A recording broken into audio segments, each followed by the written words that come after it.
Agora que chegou o bo tempo, non podemos perder a ocasión de xogar ao aire libre e por eso na Lixoteca desta semana imos facer unha divertida canasta. Necesitamos unha caixa de zapatos, pistola de silicona, un vaso de papel, un pauciño plano, unha goma elástica, un tapón dunha botella, tesoiras, un rotulador e unha pelotiña. O primeiro que faremos será quitarlle a tapa a nosa caixa. Recorta tamén os laterais, para que quede algo así. Dibuixamos agora un rectángulo para apuntar ben. Recortamos o vaso de papel para facer a canasta e pegámola. Recortamos agora un pouco un dos laterais da caixa. Aquí faremos unha ranuriña. Dous buratiños pola parte de abaixo.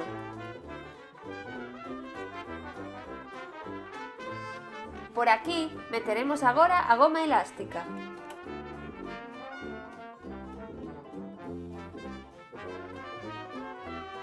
Facémoslle un nó para que non escape.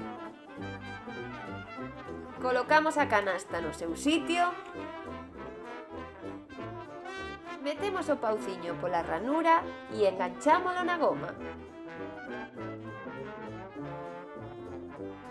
O tapón vai aquí pegado. Colocamos a pelotiña no seu sitio e disparamos. Ui, casi! A ver agora... Tampouco. Esta é a boa. Ben, canasta! Ademais, é moi fácil de recoller. Xa sabes, mans a obra! A semana pasada, a doutora Olga Fernández explicounos as diferencias entre unha alerxia e unha intolerancia alimentaria, así que agora tócanos saber cales son os alimentos máis perigosos e como podemos tratar estes problemas.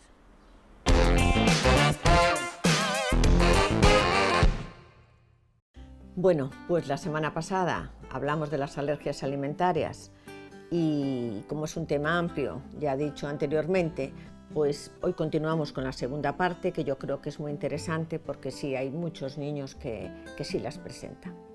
Después tenemos los diferentes alimentos que pueden producir alergia y entonces aquí los tenemos. Los principales, sobre todo en el lactante, pues sería la leche y sería el huevo.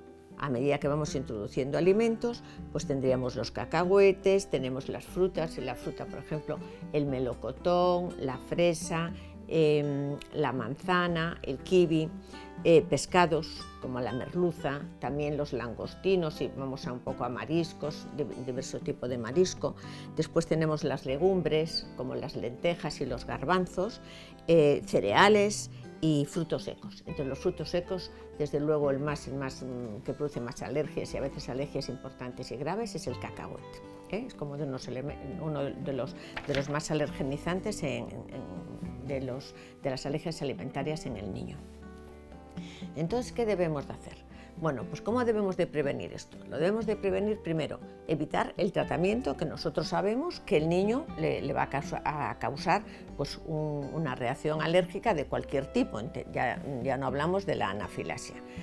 Yo, por ejemplo, tengo el caso de un niño de mi consulta que sí puedo decir que era alérgico al garbanzo y un día casi tiene una reacción anafilática. De hecho, ingresó muy grave en la residencia porque la madre estaba haciendo garbanzos en la cocina y él entró y había mucho vapor, vapor del garbanzo en la cocina y el niño empezó a hinchar y empezó a decir que no podía respirar. Entonces, ojo, que tenemos que tener mucho cuidado con eso, tenemos que tener mucho cuidado con las trazas de alimentos.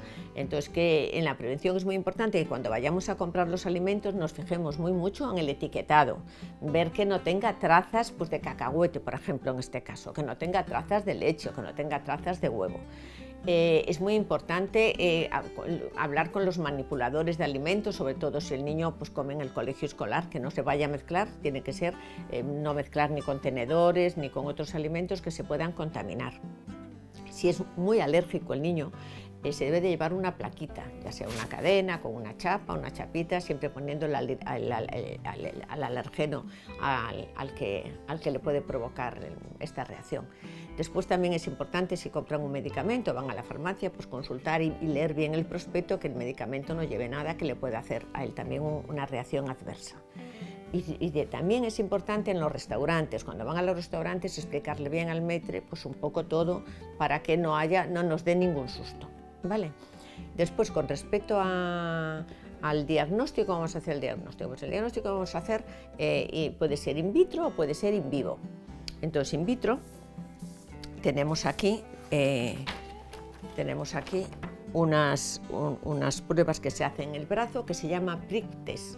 Entonces nosotros ponemos aquí pues proteínas que ya vienen estandarizadas en el bracito del niño, o incluso podemos poner alimento también, ya sea crudo o ya sea cocido. Y con estas pruebas nos va a dar pues que si realmente tiene una reacción grande, que es alérgico al alimento que nosotros le estamos haciendo la prueba.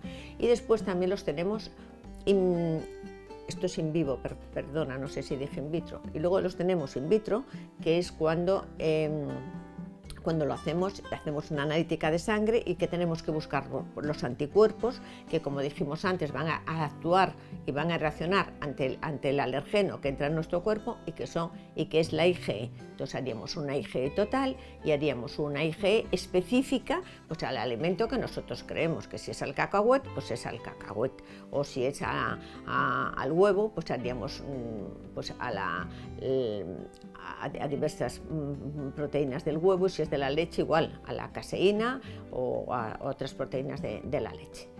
Después también es importante decir que por ejemplo, hay muchas madres gestantes que el niño presenta una reacción alérgica, o sea, si el bebé presenta de repente unas heces muy mucosas, con hilillos de sangre, y decimos esto ¿qué es? Pues es una alergia que tiene el niño a la leche. La madre expulsa por la leche algún alimento que a él no le va bien. Normalmente es la proteína de la leche de vaca, incluso la madre tiene que dejar la proteína de la leche de vaca. Y luego otras veces, a mí como me pasó también una vez en la consulta, era el plátano. O sea, tan fácil como que la madre llegó a que el plátano era el causante de eso. No, eso suelen ser intolerancias, tampoco son graves, y en el momento que se quita el alimento el niño funciona, otra vez está normal y sin ningún problema y no tiene ningún peligro. Y después, con respecto al diagnóstico, ahora tenemos ya más avances, aparte de la prueba in vitro, como que es la prueba de sangre, como la prueba in vivo, que es la prueba que hacemos en el brazo. Tenemos también un avance que lo hacemos con la biología molecular. Entonces, este estudio es posible ampliarlo mediante baterías estándar de componentes alergénicos. Esto es lo último que hacemos en alergia. Y están indicados en casos complejos, en esos niños que no se ha encontrado el alergeno que le puede causar la causa, o qué parte de ese alergeno, porque a veces el alergeno tiene ahí, pues, por ejemplo, en algunas frutas, el LTP, hay unas partes concretas que son las que lo producen.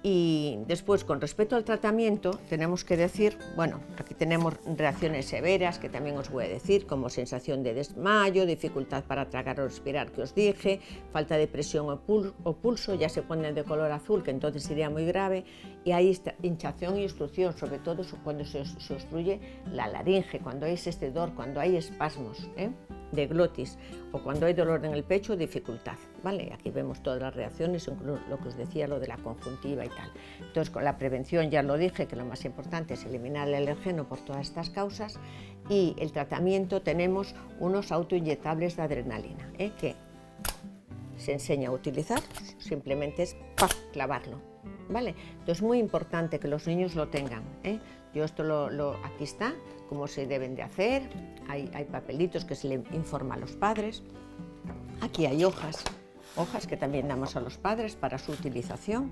Después, como os decía, estas son las hojas que deben de llevar al colegio o sitios, pues si están en un campamento escolar, para que lleven y sepan cómo actuar en casos de emergencia.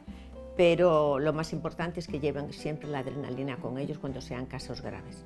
Y entonces, ante un problema, se autoinyectan y esto les salva la vida. Esto es muy importante, aquí lo tenemos incluso en plan pequeñito para darle a los padres y que lo lleven, o sea, bueno, se les informaría el pediatra y al alergólogo al que acudan, pues ya les informaría ya de todo esto. Y por último, pues recordar que sensibilización e intolerancia no es lo mismo que alergia.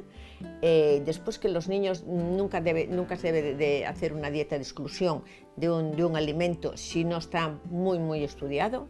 Y después que la familia, los cuidadores, todos tengan mucho cuidado pues en avisar, ¿sabes? En los colegios, en todos lados, cuando si es un festejo que va el niño, una comunión, un cumpleaños, pues avisar siempre por los alimentos que puedan llevar y que pueden tener.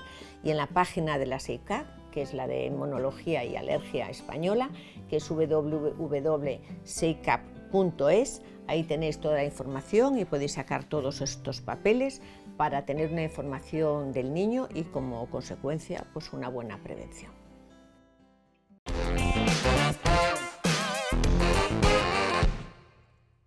E ata aquí chegamos co xornal escolar desta semana.